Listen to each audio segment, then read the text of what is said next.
butcher. Pala yung ano, beef silver side. Oh, changing. Did you make it? Silver side? Yes. So making with the silver side, sir. Silver side? Outside display. Okay. And then cut piece remove. Okay. Finish this and there I lighting. Yes, no problem. I'm making mine. So minus, sir. You cut here. You have cut here. Only this middle part. Okay. Only middle. You can. Jo-join ko ito mga butcher. Kunin ko yung silver side niya. Bali ito yung shank niya mga butcher. Susunod ko itong iron tanggalin.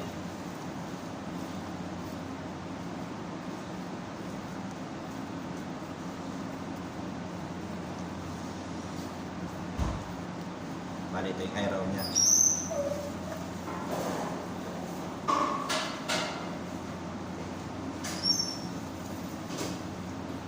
Kasi di-display na yung mga butcher itong buong silver side. Kaya titrim ko na para maganda siya tingnan.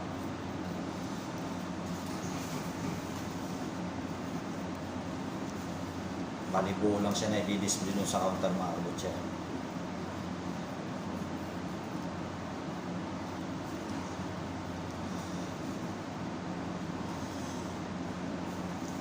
Bali ganyan ang itsura ng silver side.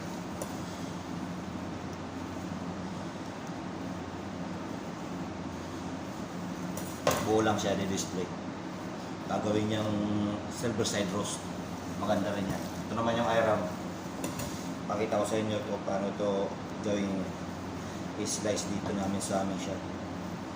Trim lang ng konti rin. Bali ganyan din kakapal niya mga butcher. Mga half inch mga butcher. Ganyan yung hiwa niya. Yan, kita niyo yan. Ganyan ang pag-iwa ng iron dito sa aming shop. Kaya palilalagay sa tray yan, pan-display. Ngayon, susunod ko itong shank mga butcher. Boneless na ito na shank. Trim lang ng konti.